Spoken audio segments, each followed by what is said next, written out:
sertaneja que vai animar o final de tarde aí, certo? Então vamos para a próxima palestra, aspectos fisiológicos e práticos associados ao déficit hídrico para a concentração da florada do cafeeiro. O palestrante é o professor Dr. Cláudio Pagotto, da UFV, campus Rio Paranaíba, que recebe aí as nossas boas-vindas.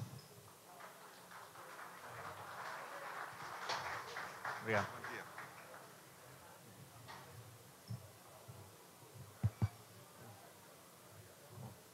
Bom dia a todos. Gostaria de agradecer à comissão organizadora, na pessoa do André Fernandes, do Eduardo Mosca, pelo convite para vir falar para vocês. Amigo, por favor,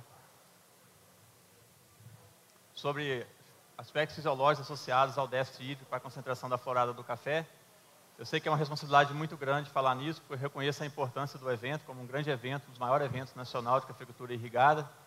E é um desafio discutir esse tema, porque eu sei que tem muitas pessoas que poderiam estar aqui realmente, às vezes com mais propriedade que eu, para poder discutir esse tema, como o próprio Dr. Guerra falou agora. Felizmente, ele já antecedeu a minha fala e já facilitou muita coisa para mim, né? Eu vou poder, de repente, enxugar o assunto e falar um pouco mais rápido, pela palestra que ele proferiu e discutiu já de algumas linhas, que a gente vai falar aqui. A ideia é complementar, é somar algum conteúdo, não é impor, não é mostrar só um ponto de vista, é tentar contribuir com vocês por alguns aspectos que eu considero interessantes, que a gente tem que observar para a aplicação do déficit hídrico, tá certo?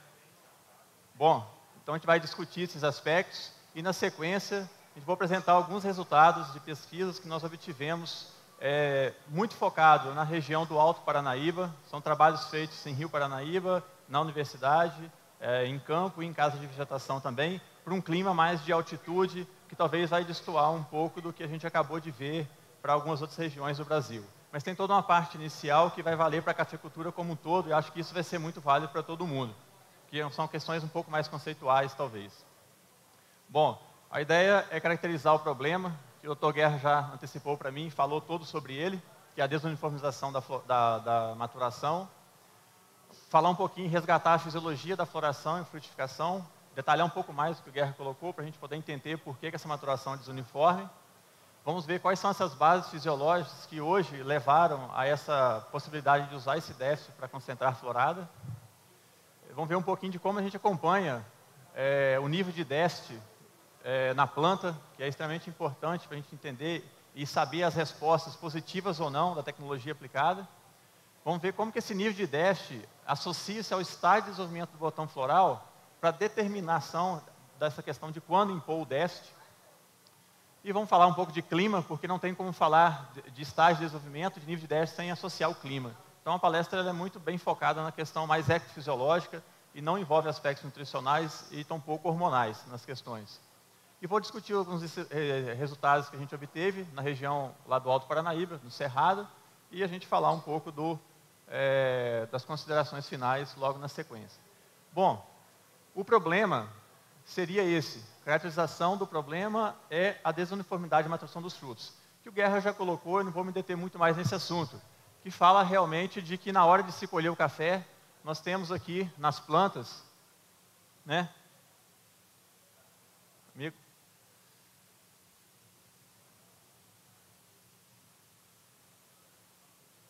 Nós temos, na hora de colher o café, frutos de diferentes estágios de maturação, tanto verde, quanto cereja e quanto passa.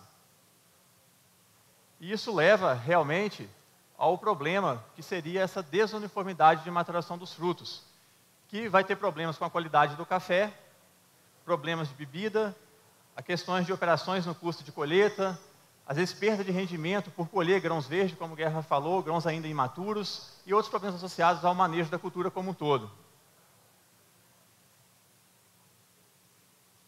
Bom, com relação, para se entender essa questão do déficit, de como ele é aplicado e como ele pode funcionar, é importante a gente conhecer a planta com a qual a gente está trabalhando e a qual vai ser submetida a esse déficit. Qual que é a resposta dela?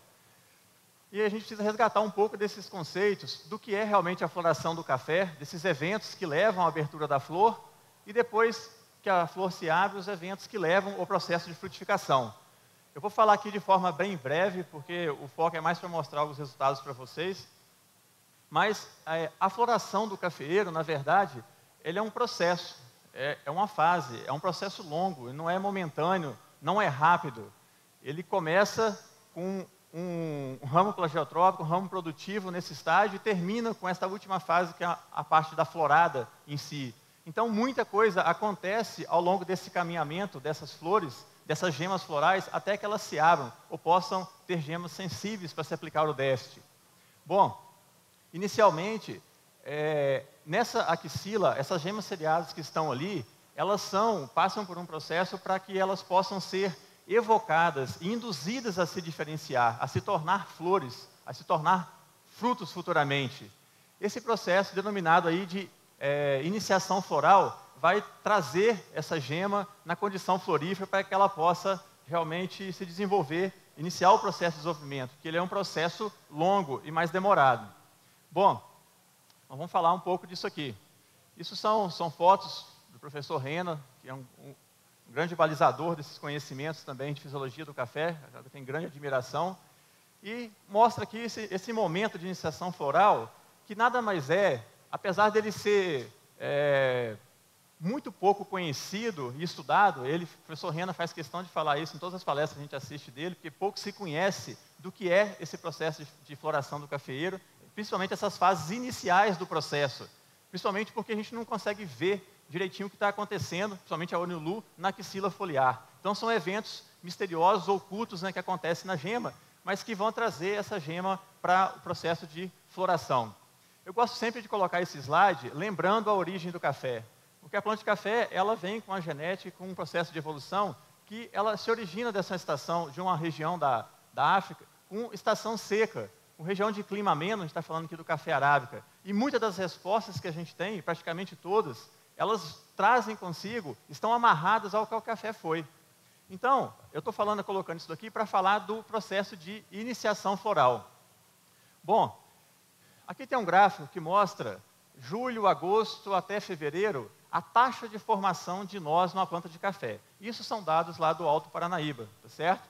E aqui o crescimento do número de nós para o ramo, mostrando que realmente na época fria, de repouso vegetativo, de seca, como é conhecimento de todos, o cafeeiro realmente a taxa de formação de nós é muito baixa. E à medida que as temperaturas aumentam e tem disponibilidade de chuva, as taxas de formação do nó são elevadas. E elas decaem realmente a partir de fevereiro. Bom, por que eu estou mostrando isso daqui? Porque os processos que levam à iniciação floral, pelo pouco que se sabe, eles estão associados a quê? A uma paralisação do crescimento da parte aérea. À medida que o cafeeiro ele declina o crescimento vegetativo dele, a partir de fevereiro, março, abril, associado a isso, a decadência, a diminuição, do fotoperíodo, a diminuição da temperatura e o início de uma estação seca, que remonta muito à origem do café, de onde ele veio, somar esses fatores é o que leva ao processo, ainda muito desconhecido, do que faz a evocação da gema surgir, tá certo? Então é um somatório de fatores que vai levar realmente a gema a se evocar floralmente, ou seja, ela se define que ela vai ser um fruto, e não mais aquela gema seriada pode se tornar um ramo vegetativo. Ela vai se definir como um fruto e vai iniciar o processo realmente de floração.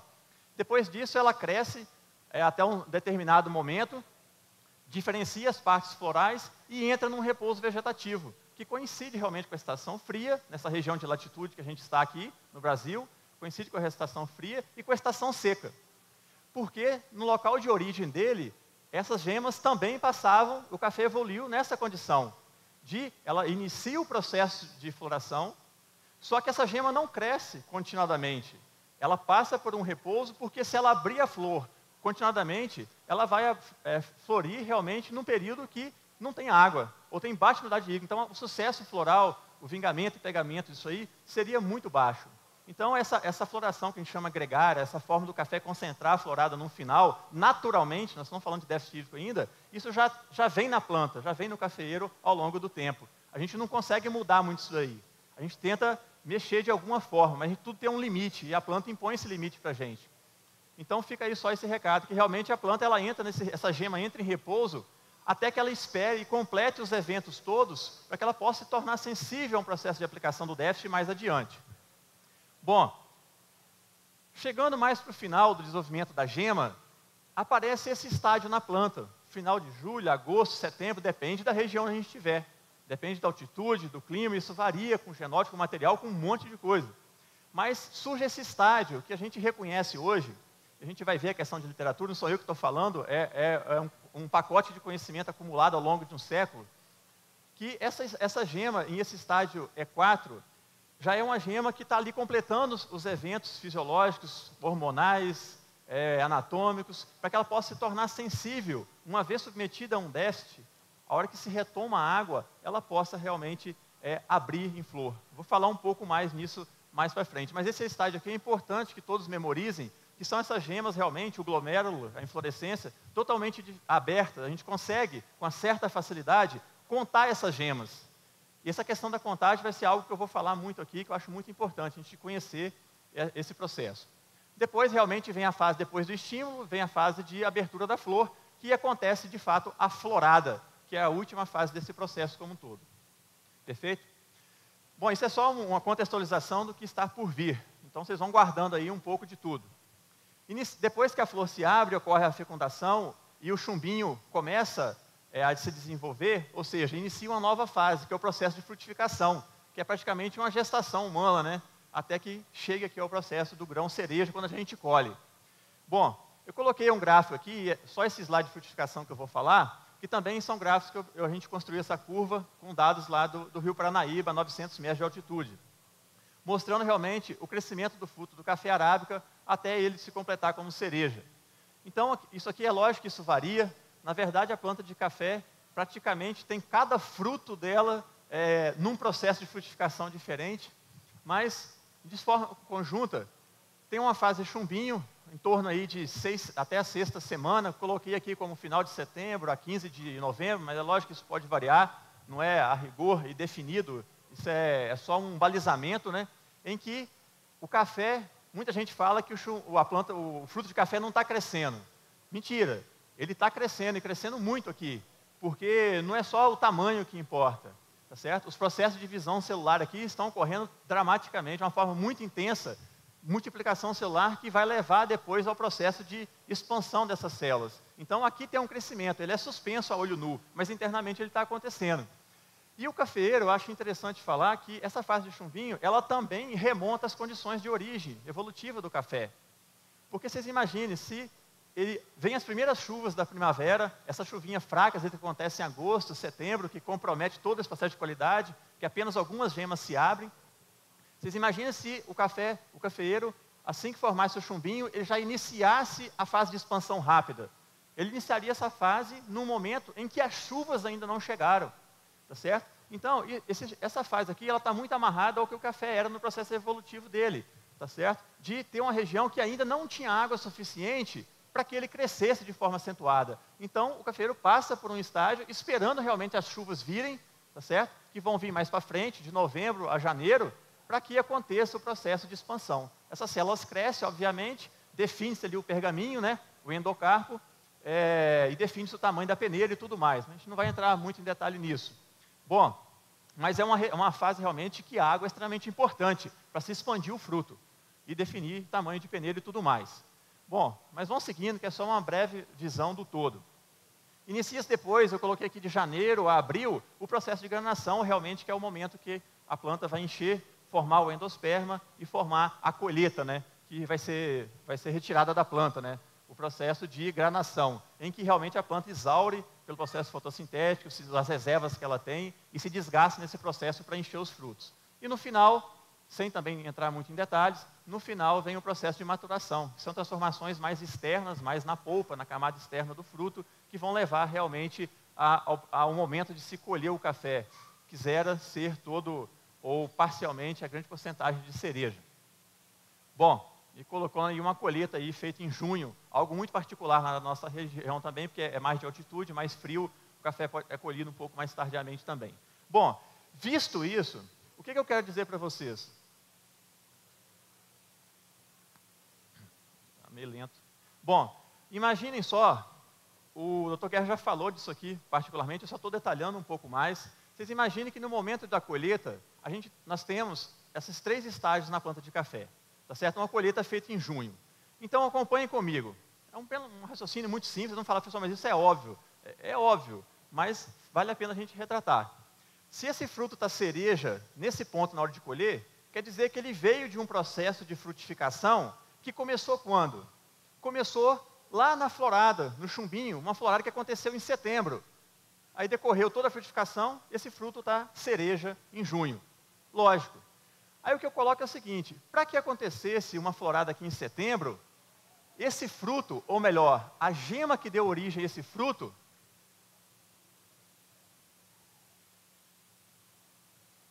está meio lento aqui, amigo. Oi? Bom, a gema que deu origem a esse fruto, para que ocorresse a abertura dessa gema aqui, ela teve que passar anteriormente por um processo de floração, esse processo que eu coloquei em linhas gerais.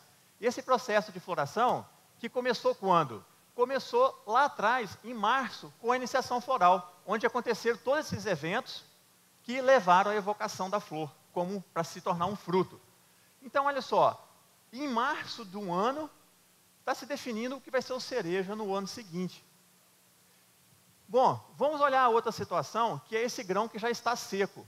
Obviamente, se na hora que você vai colher já tem esse grão, é porque tudo nesse grão aconteceu antes do que aconteceu nesse cereja. É lógico. Ele passou por um processo de frutificação que começou antes. É aquela florada lá, ó, de agosto. Para ter uma florada em agosto, teve que ter gemas prontas a se abrir em agosto. Então, essa gema para estar em agosto, provavelmente, ela começou a se iniciar em fevereiro. Ou seja, esse fruto aqui, ele é mais precoce, né, o desenvolvimento dele do que esse outro. Então, inevitavelmente, a gente vai ter esses 2 estágios.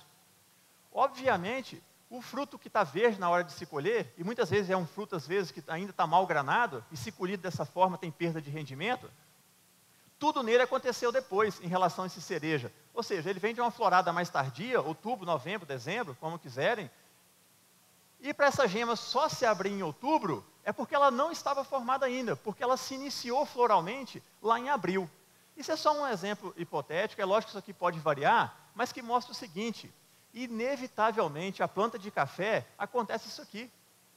Cada fruto na planta, ou grupos de gemas, vamos dizer assim, aquelas axilas que percebem os estímulos, esses estímulos acontecem em forma diferenciada, escalonada dentro da planta como um todo, dentro do nó, dentro de um ramo. E daí, o que acontece? Essa causa aqui lá na frente, ela tem origem aqui atrás. E isso aqui, basicamente, não se conhece, não tem como se controlar. Tá certo? Eu não vou entrar aqui em discussão hormonal, nem em questão de variedades, tá certo? Não é o foco aqui, a questão é mais ecofisiológica. Mas isso daqui, inevitavelmente, leva às floradas desuniformes, é lógico, associadas às questões climáticas no momento da florada, e que vão levar a essa frutificação. Bom, isso explica, obviamente, em mais detalhe, por que a gente tem aquela maturação desuniforme. Logicamente, na hora de se colher, isso aqui é resolvido no lavador, separa-se os lotes e dão destinos diferenciados. Mas a gente quer falar aqui agora o seguinte, que para que a gente tente minimizar esse problema dessas floradas desiguais, essa frutificação desigual, ou seja, esse processo de floradas parciais, frutificação desigual e ter maturação desuniforme, é que a gente está falando do déficit hídrico. Ele não vem resolver o problema, não é uma saída, uma solução, é uma ferramenta para minimizar essas porcentagens, ou padronizar, concentrar de alguma forma essa proporção de cerejos. Bom, vamos ver o seguinte. Quais são as bases fisiológicas para a implementação do déficit hídrico visando a concentração da florada? Eu apenas sistematizei um pouquinho do conhecimento que se tem sobre isso. Bom, olha só, botões florais no estádio E4, que é aquele em que as gemas estão totalmente individualizadas, se submetidos a um determinado nível de déficit hídrico, que eu fiz questão de grifar, respondem com a abertura da flor após um estímulo, seria a chuva de florada ou uma irrigação, ou ainda, disse a literatura, apesar de ser meio controverso, uma queda de temperatura muito rápida. Bom, isso aqui que eu estou falando, não é eu que estou dizendo, eu também já constatei e vou mostrar para vocês. Mas isso daqui, esse conhecimento de que esse estádio responde a um determinado déficit e abre-se a flora na sequência, isso vem de um século de estudo. Não foi nós que começamos isso, a gente está apenas divulgando, propagando, difundindo, mas são trabalhos desde a década de 30, que foi passando por uma série de autores, tá certo? Muitos importantes aqui, que foram o quê? Desvendando esse processo. Então, essa questão de se conhecer que a gema passa por um déficit e ela abre na sequência, isso vem de grandes nomes que já discutiram esse trabalho. Esses dados aqui eu peguei, eu já tive a oportunidade de ler essas literaturas, algumas delas, não todas. Eu peguei de uma palestra que eu assisti do professor Renan em Viçosa, em que ele colocava, discutindo água, né, relações hídricas, né, nas gemas e no cafeeiro, ele colocou essa relação de autores. Isso são as grandes referências. E eu tive a oportunidade aqui de ousar um pouquinho e acrescentar algumas outras que estão vindo agora nesse século, tá certo? Outros trabalhos importantes que estão surgindo, e arrisquei até incluir meu nome nisso aqui, mas tem o Dr. Guerra, e outros trabalhos que estão surgindo, e eu peço perdão, que eu sei que tem muitos outros trabalhos que foram feitos que não estão aqui, mas foram alguns que eu garimpei. Ou seja, tem muita coisa sendo falada, e sendo pesquisada, e sendo trabalhada sobre isso. Então, ou seja, esse conhecimento, ele vem ao longo do tempo se acumulando. A gente apenas está tentando divulgar e adaptar para as diferentes regiões, e mostrar as variações, as nuances, por que dá certo, por que não dá. Então, assim, a gente está tentando somar com essa questão, porque isso aqui é um conhecimento já concatenado, sedimentado. A questão é de adaptar isso aí e conhecer como as plantas respondem e interagem com o clima nas diferentes regiões, porque não dá para generalizar essa questão de déficit para qualquer região. E eu vou provar isso aqui. O item 2 eu digo o seguinte, que botões florais em estádios inferiores ao E4 também aceleram o seu desenvolvimento na presença do déficit hídrico. Ou seja, aquelas gemas mais atrasadas, em vez de se irrigar continuadamente, se submetidas ao déficit, elas tendem a acelerar. E tem alguns trabalhos que mostram isso, o desenvolvimento floral, de forma a ir se harmonizando e se concentrando. Bom, o problema que a gente viu já nos slides anteriores, que as gemas florais de uma planta, elas não estão todas prontas ao mesmo tempo. Mostrei isso nos slides anteriores. Isso é um problema. Então, o que acontece? Em lavouras irrigadas, em regiões com período seco bem definido, é possível suspender a irrigação e aplicar o déficit, como a gente já viu, e como a gente faz. Mas tem que ter essas condições. É muito importante, é lógico, tem que estar irrigado. Para você manejar a irrigação, tem que ter irrigação. Período com região seco bem definido. Quanto mais esse período é definido, apesar de que isso leva a mais critério para que se faça com mais critério a imposição do déficit, permite que se faça isso. Porque à medida que você tem regiões que o clima não é tão definido, dá aquelas chuvas muito esporádicas em agosto, ali, início de setembro, compromete todo um processo. Mas a gente não adianta ir contra a natureza e contra o café. A gente tem que tentar se adaptar e se moldar e compreender como a planta responde. Bom, com isso, aplicando esse déficit, mais gemas na planta inteira, ou seja, estarão maduras para se abrir. Eu não vou entrar nessa discussão, o que seria estar madura, mas tem muita coisa dizendo sobre isso, que esse botão, quando chega nesse estágio, ele se completa fisiologicamente, hormonalmente, e se torna apto, assim que ele passar pelo déficit e retomar a irrigação, a ele restabelecer o crescimento, tá certo? Bom, com o retorno da irrigação, ou uma chuva, muitas flores vão se abrir ao mesmo tempo, ou seja, isso que caracteriza o que é essa concentração da florada. Isso é um aspecto teórico que vale para qualquer local, qualquer região, que envolve a interação da planta com o clima. Perfeito? Bom, mas aí vem as questões, a aplicação do conhecimento, a gente testar isso para as diferentes regiões. Quando eu cheguei em Rio Paranaíba, em 2007, a gente começou a trabalhar, não conhecia o cerrado, a gente envolvia com a cafeicultura, aí surgiu a possibilidade de fazer, o que pesquisar em café aqui? E eu tinha acabado de vir realmente, assistindo uma palestra do Dr. Guerra lá em Viçosa, não sei se o senhor lembra disso, mas quando foi, não sei se foi 2006, alguma época dessa, por aí, quando começou a difundir essa tecnologia, eu estava lá no auditório e assisti uma palestra em que eu trabalhava com fisiologia e vim com aquilo para o cerrado e lembrei daquilo, lia, falei, nossa, é uma coisa interessante de se trabalhar.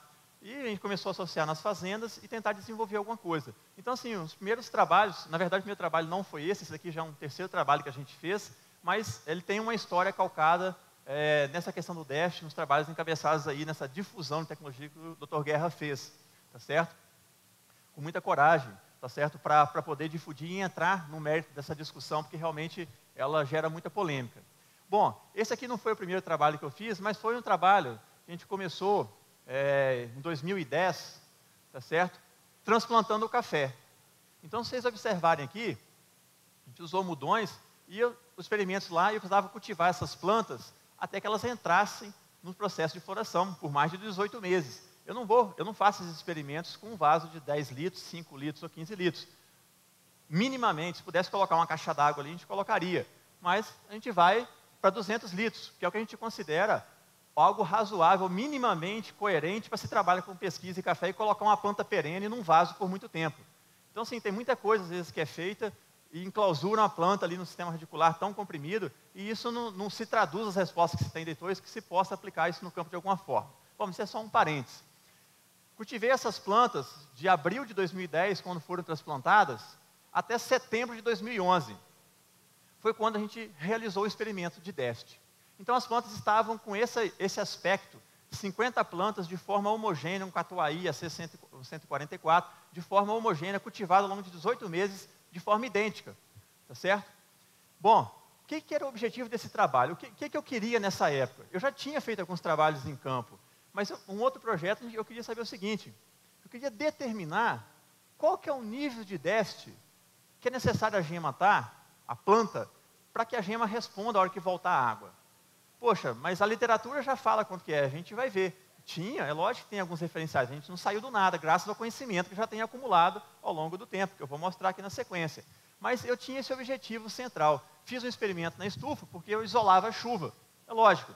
E ali eu podia brincar com as plantas do jeito que eu quisesse, eu colocava o nível de déficit que eu quisesse. Suspendi a irrigação e ia monitorar isso. E assim eu fiz. Bom, e a gente queria entender também como é que os estádios respondiam. Isso com plantas, pessoal, cultivadas realmente ali naquela região do Alto Paranaíba. Bom, aí vem a pergunta: como quantificar o status hídrico do cafeeiro? Que nível de déficit real a planta está percebendo? Ok? A gente usa, dentro da fisiologia, com a pesquisa, como a gente faz, a gente quantifica esse déficit na planta através do potencial hídrico foliar. É uma medida termodinâmica, tem toda uma teoria em cima dela, mas que é uma coisa muito simples de se fazer, tendo o equipamento adequado. Ok? Que é, você já deve ter ouvido falar, essa bomba aqui de Schulander. Nada mais é do que um manômetro. E o ponteiro ali indica para a gente que nível de déficit que a planta está. Perfeito? E isso aqui é uma foto também do primeiro experimento que a gente fez em 2008 na Transagro, né, que não é os dados que eu estou mostrando agora, mas a gente chega lá na antemanhã e mede esse déficit que a planta está, ou o status hídrico que a planta está, antes do sol nascer. Tá certo? Tem que ser medido antes, porque a hora que o sol nasce, o estômago se abre, a planta começa a transpirar e ela começa a perder água. Então o tecido se desidrata mais do que ele estava antes do estômago estar aberto. Então, para eu quero saber o nível de déficit que a planta está, o real nível, eu tenho que ver esse nível medido antes dela começar a transpirar. Porque no final de uma manhã, é o momento, antes do sol nascer, é o momento que ela expressa a quantidade de água que ela tem no tecido, que tem reflexo e está em equilíbrio com a disponibilidade de água no solo. Então, se a gente tem um solo na capacidade de campo, a hora que a gente liga essa bomba aqui, a hora que a gente pega uma folha,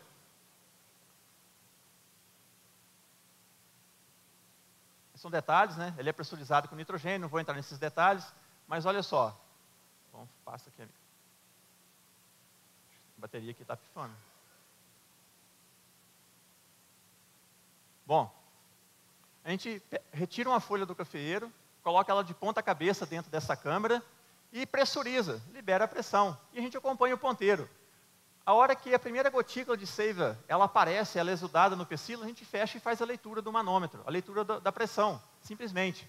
Esse valor tomado aqui de uma escala negativa indica que nível de déficit está. Trocando por miúdos, eu quero dizer o seguinte: uma planta irrigada, supondo uma planta que foi irrigada de véspera, ela tem a noite toda, ela se recupera a sua turgescência, antes dela entrar a outra manhã transpirando, ela está com a máxima capacidade de armazenamento de água dela. É como se o solo, na capacidade de campo, a célula vegetal também está na sua capacidade celular de armazenamento de água, a máxima. Esse ponteiro praticamente nem mexe, ele simplesmente se desloca um pouquinho, em torno de 0,03 MPa a gente mede.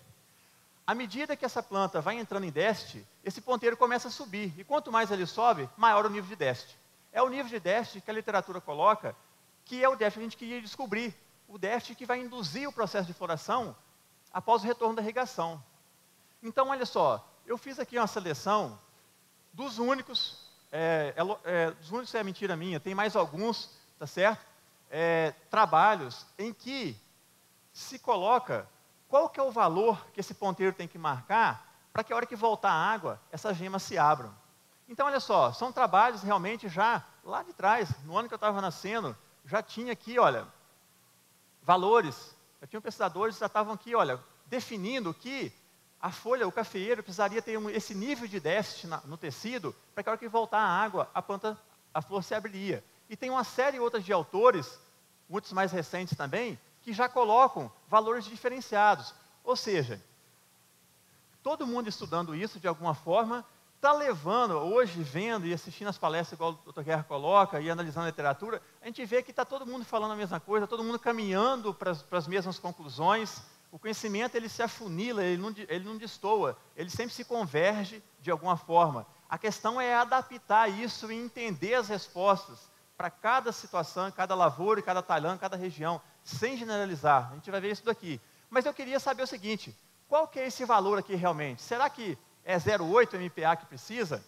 Tá certo? Isso aqui o cafeeiro suporta tranquilamente um déficit desse, sem muito comprometimento, desde que não seja tão duradouro, tá certo? E a partir daqui, abaixo disso aqui, ou seja, quanto mais negativo o valor aqui, quer dizer que o déficit é mais severo. Isso aqui, as plantas de cafeeiro, realmente, vocês já veriam ela, já veriam com aquele aspecto chorão, assim, com as folhas murchas, já é um estado de déficit mais severo.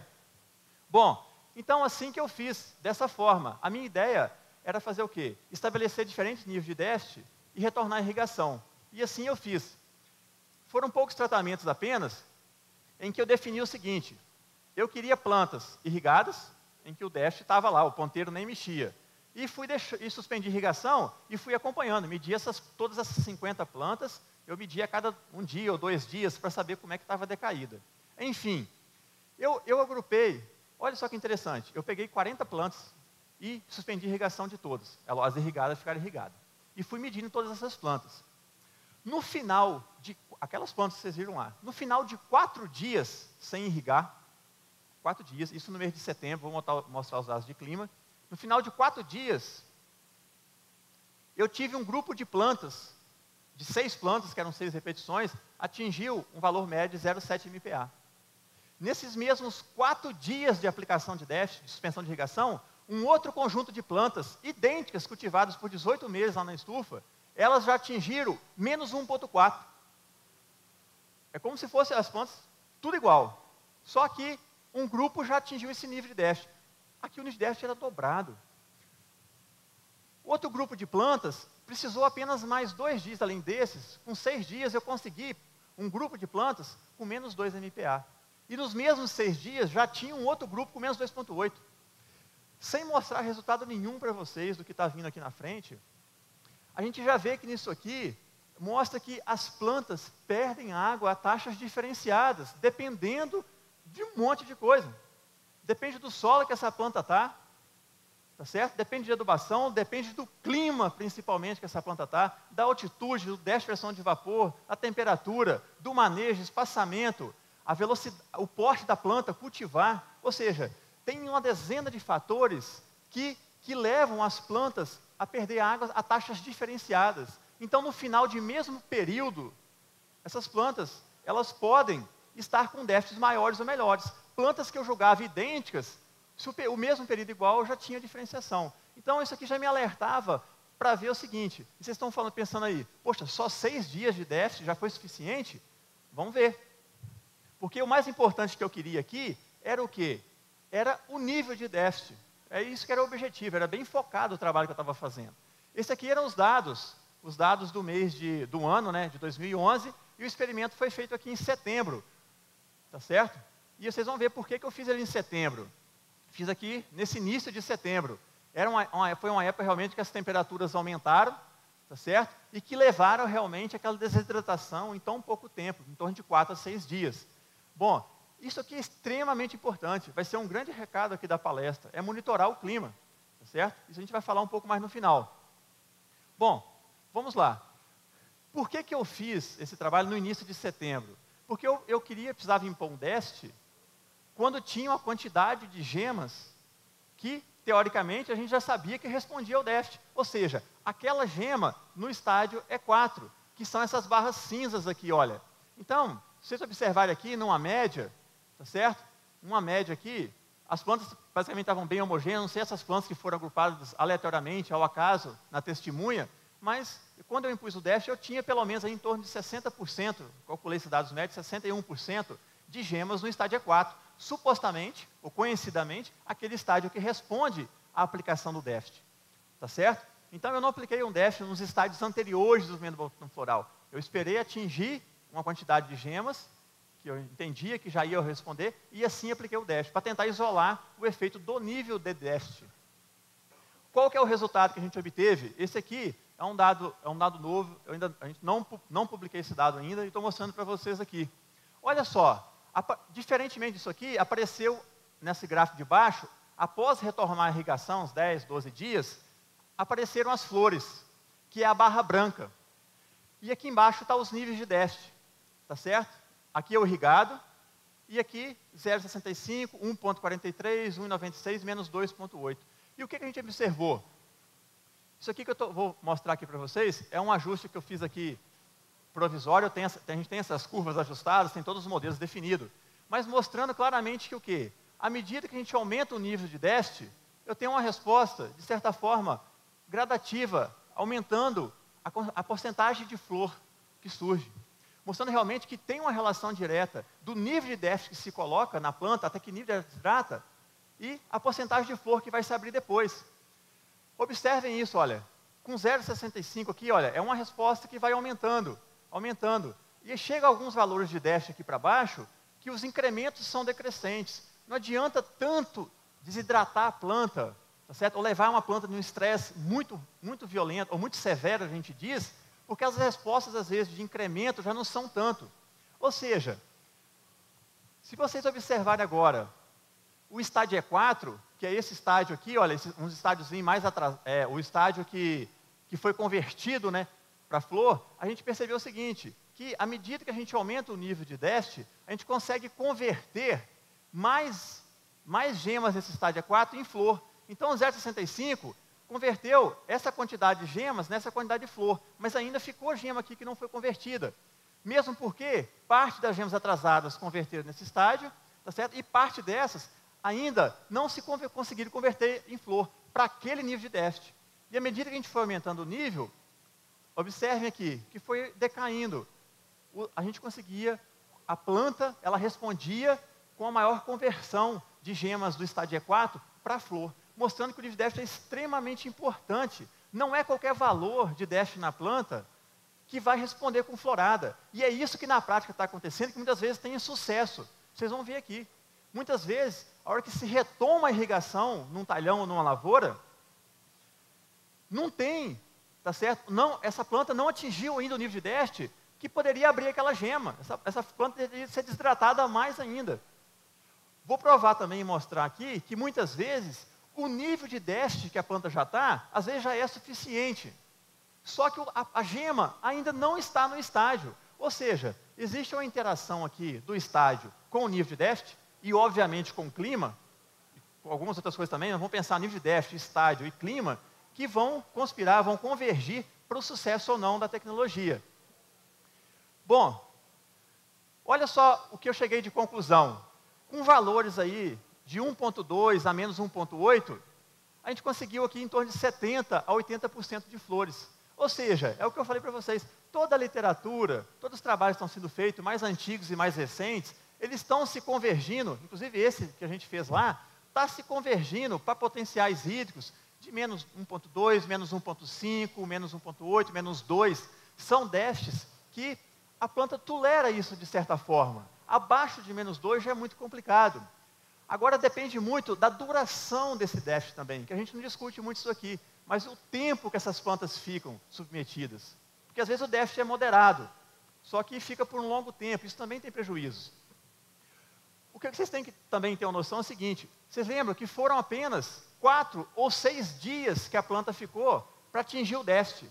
Então não é o tempo que está fazendo a gema abrir, o tempo que fica, é o déficit com que ela chegou no final daquele tempo. Então às vezes pode ser com 10 dias, 4, com 6, com 1 mês, com 2, tá certo? Depende da região que está, depende da planta que é, depende de um monte de coisa. Então, cada situação vai levar, no final de um determinado tempo, a uma situação de déficit. Se for esses valores aqui dessa forma, tudo que se tem escrito, que a gente tem visto, esses dados estão mostrando, já é suficiente. Vocês têm como medir de alguma forma, seja lá o método que vocês forem utilizar para entender e olhar para a planta e saber que nível de déficit que ela está, que é uma experiência acumulada ao longo do tempo, vocês já sabem de antemão que o quê? Se voltar a água, a flor vai se abrir. Vocês têm que ter essa garantia, de alguma forma, de alguma forma. Então, essa questão da medição que eu falei é usando o equipamento, tá certo? Mas tem outras formas de se monitorar nível de déficit, como o Guerra colocou nos slides aqui, usando a própria estação, sistema de manejo de irrigação, com tensiômetro no solo. Não precisa comprar esse equipamento para medir esse valor aqui, tá certo? É um equipamento relativamente caro, mas tem outras formas de se mensurar. Aqui eu não vou entrar nessa minha discussão, depois vocês podem discutir com os especialistas aqui da irrigação, que não é a minha competência minha. Tem outras formas de se inferir e de se associar isso daqui a simplesmente o uso de um tensiômetro, talvez. A gente usa esses valores de potenciais medidos com essa bomba porque a gente entende que o quê? Cada raiz do café, das milhões que ele possa ter, como se fosse um microtrensiômetro. Um microtrensiômetro colocado em todo o volume de solo. A hora que eu vou lá na folha de café e meço isso antes do sol nascer, o valor que tem ali, ele é o resultado global médio do solo, como se cada raiz fosse um tensiômetro. Então, aquele nível é o real déficit que a planta está. Tá certo? É essa a teoria. Por isso que é feito dessa forma. E na pesquisa a gente usa isso. Depois a gente pode discutir. Sim, tudo bem. Eu sei que é difícil. A gente pode conversar depois um pouco mais sobre isso. A questão de como medir, eu simplesmente é um detalhe. O importante aqui são as ideias, são os conceitos de para onde caminhar. Tá certo? É só uma visão. São casos particulares, a gente pode discutir depois. Bom, vamos seguir aqui. É, amigo, está complicado? Aqui é a planta irrigada, a planta submetida ao déficit após a retomada da irrigação. Bom, um outro fator aqui interessante que eu queria colocar para vocês é o seguinte. Observe esses gráficos aqui. Isso foi no início de setembro, naquela condição climática que eu mostrei. Eu tinha nessas plantas, nesse conjunto, esse aqui é o estádio E3. Aquele estádio em que as gemas, elas ainda estão soldadas uma com a outra, elas não se individualizaram no glomérulo. E esse aqui é o estádio E4, aquele que a gema já está realmente mais aberta e pronta a receber. O que eu quero mostrar com isso daqui? Decorridos apenas 9 dias que se passaram no início de setembro, lá em Rio Paranaíba, naquelas plantas, o que aconteceu? Esse gráfico virou esse. Eu estava olhando isso e me chamou a curiosidade, mostrando que o quê? Num intervalo aí, uma mudança de estádio é 3 para E4, um estádio mais anterior para um estádio mais avançado. No início de setembro, naquelas condições nossas lá, em torno de 2%, um valor estimado que eu calculei, muito superficialmente, um valor de 2% das gemas da planta de café, a cada dia que passa, estão se convertendo de um estágio ao outro. Então, vocês imaginam a importância disso que eu quero chegar. Cada dia adicional que a gente consegue deixar uma planta nessa condição, no caso eu estou falando isso de setembro, a mais com o déficit, sem voltar à irrigação, a gente já tem 2% a mais de gemas que vão responder com flor aberta. Era mais ou menos isso assim. Não quer dizer que isso aqui é absoluto, tá certo? Vocês podem discutir isso daqui, mas foi uma primeira observação. E o que aconteceu? No ano passado, em 2012, eu repeti o experimento com essas mesmas plantas que já tinham crescido por mais um ano. E eu vou mostrar o resultado para vocês aqui, que é interessante. O que aconteceu? Observem aqui. 31 de agosto. Olha só o que era o objetivo. Eu precisava impor o déficit, era o objetivo meu, num momento em que eu tinha pelo menos 60% de gemas no estádio E4. Eu precisava esperar chegar nisso, porque era o estádio que respondia ao déficit. Então eu fui acompanhando o desenvolvimento das gemas, que é o que os senhores têm que fazer no campo, para entender quando vai dar certo e quando vai dar errado. Então olha só, no final de agosto ou início de setembro, eu tinha aqui 60% no estádio E1, E2, ou seja, lá é um clima de altitude, tá, pessoal, mais frio. Eu tinha gemas muito atrasadas naquelas plantas minhas. E3, 30 e poucos %, e esse aqui é o E4. Imaginem comigo, imagine vocês, se a gente está no campo, lá naquela região nossa, daquela altitude, final de agosto, a gente vai num talhão e faz a contagem, porque tem que contar.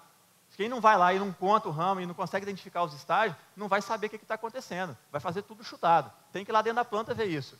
contar. É só calibrar o olho, uma pessoa só contando, você padroniza, você consegue saber esses estágios. É lógico que tem um erro ali, mas tem como padronizar. Vocês imaginem que se nessa situação, em 31 de agosto, eu tivesse as plantas lá com menos 1,5 MPa, ou com menos 2 MPa de déficit, ou seja, estou supondo a situação, tá, pessoal? Em final de agosto, eu já tinha déficit nessas plantas. Opa, se já tem um nível de déficit, a gente sabe que vai abrir a gema, eu tenho que voltar à água. Beleza, eu volto. Só que olha só o tanto de gema que está pronta para abrir. Qual que vai ser o sucesso da tecnologia? Não vai ter. Tá certo? Por quê? Vai ser muito pouca gema que estava pronta, que não chegou ainda o momento. É lógico que isso varia com um monte de coisa, tem que ver a questão da temperatura, que o Dr. Guerra falou, da questão do mês de setembro, tudo isso tem que ser levado em consideração. Mas vejam como que pode dar errado ou pode dar certo. Por isso que é muito variável e tem que ser estudado caso a caso. Passaram isso aqui, olha, 15 dias. O que aconteceu? Olha como que o gráfico mudou. 15 dias no mês. Olha a proporção de gemas, como é que mudou. Passaram mais 15 dias, final de setembro. O que aconteceu lá? Foi para 65. O que a gente está vendo acontecer? Naquela situação lá daquelas plantas, que eu estava trabalhando, eu percebi que o quê? Uma reta. Quanto mais eu deixo que as plantas, é óbvio, mais elas vão chegando os estágios. Ou seja, é a questão do final de agosto, setembro, varia com a região, mas que essas gemas estão ficando prontas e maduras e prontas para se abrir após submetido ao déficit. Se você observar aqui, esse ano eu pude estimar de uma forma mais precisa do que o ano anterior. Uma taxa de surgimento de E4 de quase 1,8 a 2 gemas por dia, tá certo? Nesse mês de setembro. Mostrando que o quê? Se for possível isso, na região que vocês estão, na lavoura, deixar um dia a mais sob déficit, se aquele déficit ainda não estiver matando as plantas de vocês de sede, tá certo? Se for possível deixar, olhado todos como um todo, que se deixe, porque vai ter o quê? Uma maior porcentagem de gemas. A tendência de se ter floradas um pouco mais intensas, porque a gente vai ter gema que vai responder dessa forma. Então, a mensagem aqui que eu quero deixar é essa, é de que é preciso medir de alguma forma, nem que seja visual. Hoje tem escalas visual da nota para estresse hídrico, que é muito usado em experimentos de campo com déficit de seleção de variedades. É uma nota visual, é só calibrar o olho, chegar lá e dar uma nota. Existe isso. Mas tem os métodos de irrigação, de manejo de irrigação, estão todos aí, não é da minha competência, mas que eu uso a bomba, mas que tem como medir. E além de medir isso de alguma forma, tem que ir lá contar os estágios, porque isso aqui vai definir se volta a irrigação ou não. Tá certo? Porque às vezes vocês podem deixar o déficit correr, porque vocês conseguem mais gemas. Aí às vezes eu percebi isso muito lá, até nas experiências que a gente fez na fazenda Transago lá, em algumas épocas, ou mesmo épocas que a gente tinha experimento, a gente ia lá. Às vezes a fazenda já tinha deixado, já estava aplicando um déficit desde junho, às vezes julho, e chegou em agosto, no mês de agosto, o que acontecia? As plantas já estavam precisando, já precisavam voltar à água, porque as plantas já estavam sendo penalizadas com déficit hídrico. Só que voltava a água, não tinha concentração de florada. Por quê? Porque as gemas, ainda naquele clima-frio, não estavam prontas ainda. Então é a conciliação, tá certo? Do efeito climático, aplicando o nível de déficit, tá certo? E o estágio do botão. Vocês estão pensando, isso aqui você está querendo muito. É por aí que está, cada um tem que achar o seu caminho. É por isso que é complicado, tá certo? Cada um vai ter que encontrar o meandro de unir isso. E ir anotando isso ao longo dos anos para entender o que está acontecendo. Porque pode dar certo num ano e pode dar certo no outro. Sim?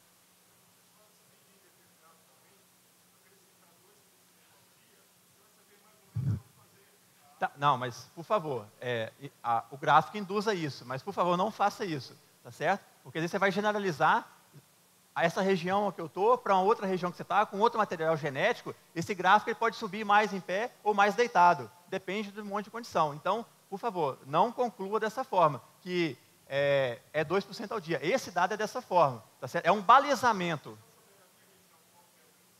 Sim, é por isso que você tem que quantificar, é o que eu estou acabando de falar. Precisa contar, para a gente entender, tem que contar, que se você aplica o déficit, e não olha para a planta, o que está acontecendo, é só marcar um ramo, pessoal, e contar. É muito simples isso.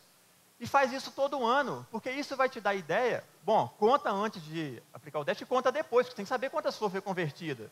Tem que anotar, tem que ter dado para tomar. Porque senão vocês vão ficar sempre patinando numa coisa irreal, que vocês nunca sabem o que está acontecendo. Por que deu certo no ano, por que está no outro? Bom, mas isso é a conclusão da palestra.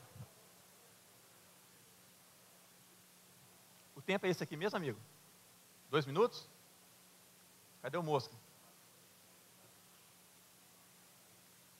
Bom, esse aqui, pessoal, são os dados, eu vou passar só rapidamente, do experimento deste ano. O mesmo, repetido este ano. Observem aqui. Tratamento irrigado, tá certo? As gemas estão nesse estágio. O tratamento que passou, chegou ao déficit na antemanhã de 0,4 MPa. Eu voltei à água. Olha a quantidade de flor que abriu com 0,4. Esse tratamento, esse conjunto de plantas, chegou a 0,8 MPa. Eu voltei à água. Olha a quantidade de flores que se abriram. À medida que a gente foi para 2,4, 2,5, 3,7, olha aqui as flores vindo. Ou seja, está tudo caminhando para a mesma situação.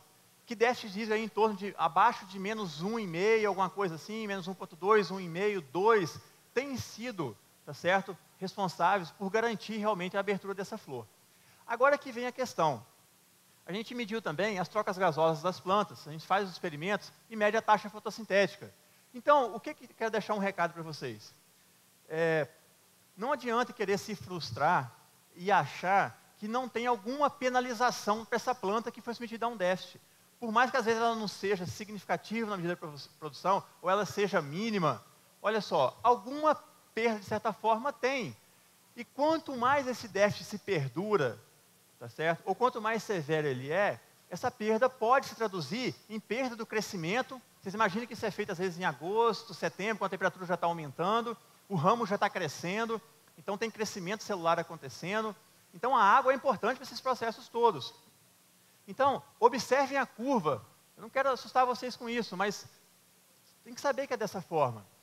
Uma curva que, à medida que a gente aumenta o nível de déficit, a taxa fotossintética dessas plantas, as taxas fotossintéticas máximas, medidas no período da manhã, que é a hora que a planta expressa o seu máximo potencial fotossintético, observe aqui, o irrigado e aumentou o déficit e vai decaindo, tá certo?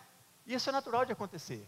Se as plantas são mantidas por muito tempo nessas condições, a planta, de forma acumulada, vai perdendo a assimilação do carbono de alguma forma. Então, pode ter, muitas vezes, de ter perda na produção, ou no crescimento, ou nas safras seguintes. Por isso que é muito difícil fazer isso. Tem que saber dosar. E não tem receita muito para isso. Cada caso tem que ser analisado de certa forma, para saber dosar e entender como aquelas plantas respondem em cada região. Bom, aqui é muito fisiológico, não vou entrar em detalhes, mas a fotossíntese cai porque o estômago se fecha, porque a transpiração está aumentando muito. Então essas plantas estão sob déficit, para poder controlar a perda de água, é lógico que elas se fecham os seus estômagos, e a perda de assimilação do carbono acontece. Ok? Bom, já estou finalizando, só tem mais alguns slides. Esse aqui foi o primeiro trabalho que eu fiz, que eu falei quando eu cheguei lá no Cerrado, com base nos trabalhos que já haviam sido feitos anteriormente, em que a gente tentou ver essa questão do déficit. Eu não conhecia pouco sobre café aqui do Cerrado e sobre essa questão do déficit. Eu li algumas coisas, os trabalhos do Alcoguerra, os trabalhos de Soares, os trabalhos do Rena, aquelas literaturas, e tentei fazer o seguinte, o que a fazenda fazia, e tentei dizer, vamos mexer aqui com o déficit na fazenda, vamos tentar fazer um experimento e ver o que a gente chegava. E a gente fez naquela época um trabalho com 2 materiais genéticos, um catuai e um bourbon, nesse espaçamento aqui, 3,80 por 0,5, o bourbon era 0,7, numa lavoura fértil irrigada, tá certo? Lavoura com 18 meses. Bom, neste ano que foi feito o trabalho, em 2008, observem aqui, eu tive um mês de junho, julho, sem água, sem chuva. E aqui teve uma chuvinha de 4 milímetros, 5 milímetros, nos primeiros dias de agosto. Que muitas vezes essa chuva, ela induz a abertura da flor, mas realmente ela não é suficiente, ela induz o processo de retomada de crescimento, mas ela não é suficiente para essa flor expandir. Por isso que ele falou que tem que completar a água. Mas aqui numa florada foi muito significativa. Pouca porcentagem, 2, 3, 4% de flor. Ou seja, este ano, 2008, foi um ano que para mim lá foi interessante. Eu fiz um experimento que naquele ano me permitiu, no campo, impor certos níveis de déficit. Porque o clima colaborou. Porque tem ano que mesmo aqui naquela região, o clima não ajuda, é totalmente diferente, não dá certo fazer, como acontece em todas as regiões, tá certo? De um ano para outro, muitas vezes muda a questão, a gente está sabendo que está mudando a todo tempo. Então, às vezes, essa questão do déficit, muitas vezes, para algumas regiões, principalmente essas que têm a estação seca não tão definida, como aquelas de altitude que a gente está ali, pode ter ano que consiga, mas pode ter ano que não dá, tá certo? Então, a questão é de tentar fazer.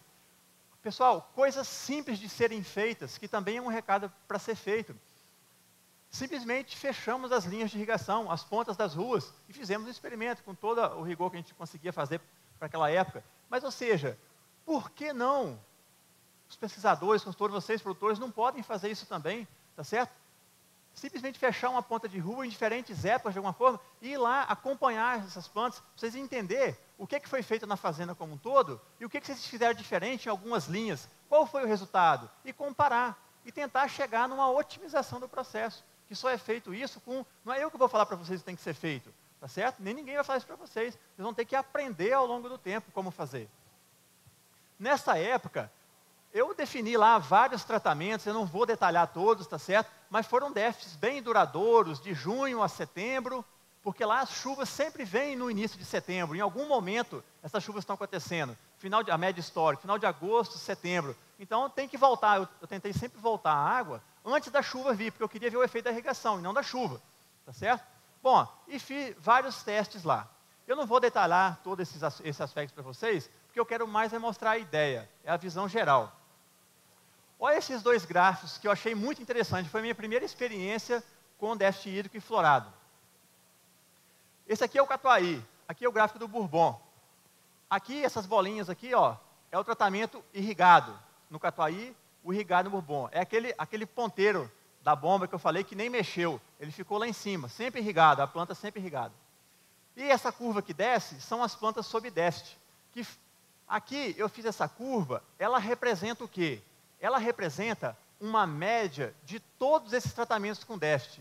Eu fiz uma média dos potenciais riscos desses tratamentos, só para mostrar isso aqui para vocês, sem ter que detalhar um por um, que seria covardia fazer isso aqui.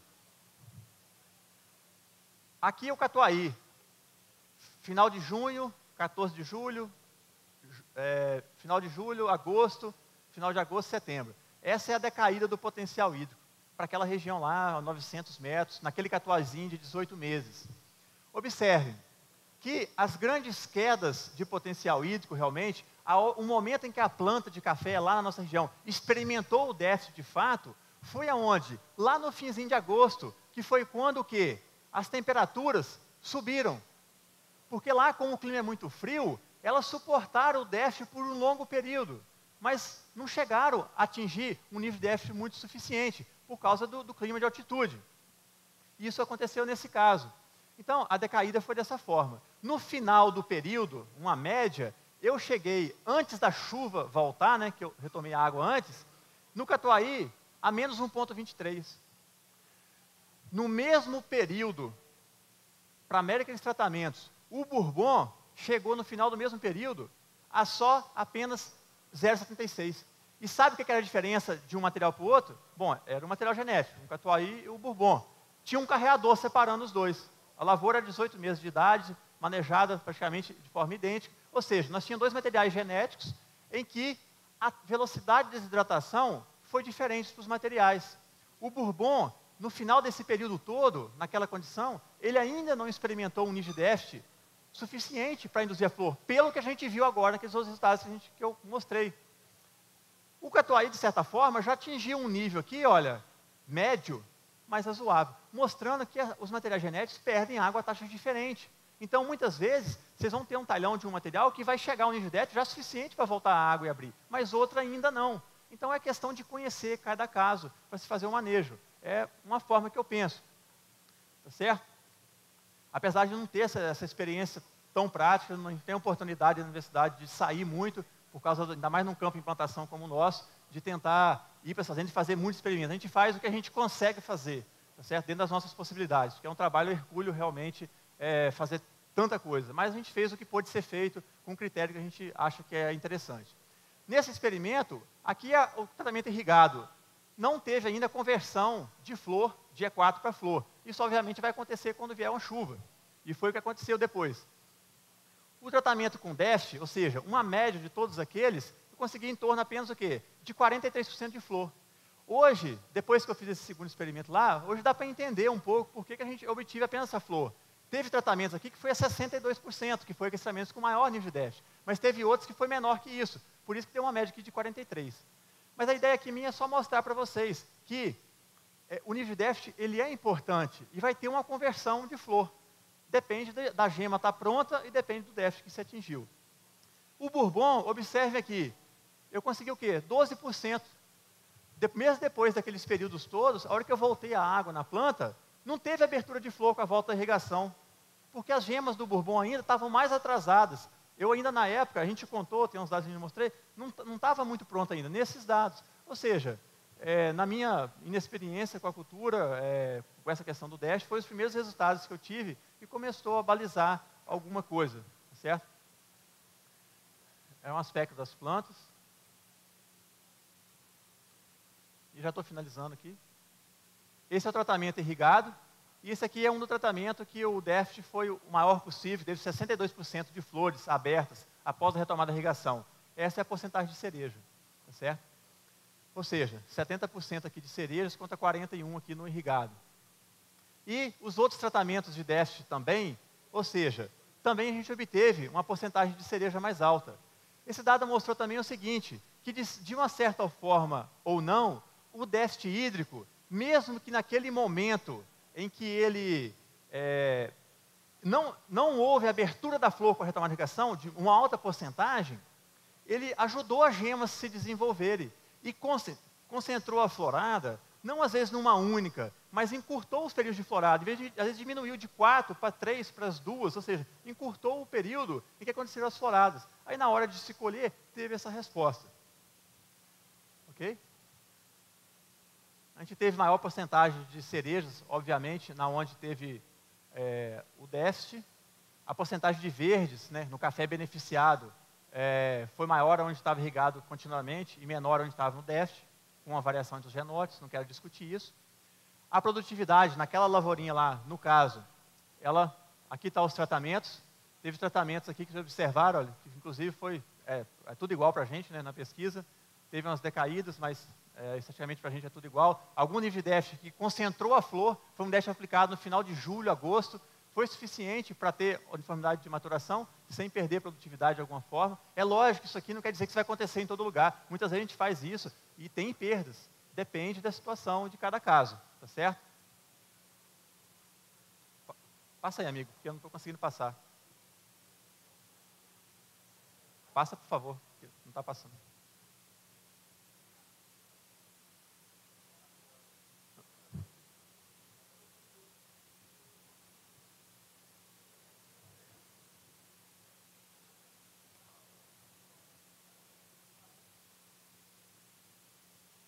Obrigado. O crescimento do ramo, a gente acompanhou também, não teve variação em função dos níveis de déficit. Para aquela região, a gente não teve problema com o crescimento do cafeiro, ou seja, com as safras subsequentes também não tivemos, mas cada caso é um caso. Teve algum problema com as plantas irrigadas naquele período, julho, que induziu o crescimento vegetativo minimamente, mas aí veio temperaturas mínimas muito fortes, muito baixas, e queimou um pouco aqui os ponteiros do café. Bom, enfim, considerações finais, 2 slides para terminar. Devo ou não aplicar o déficit?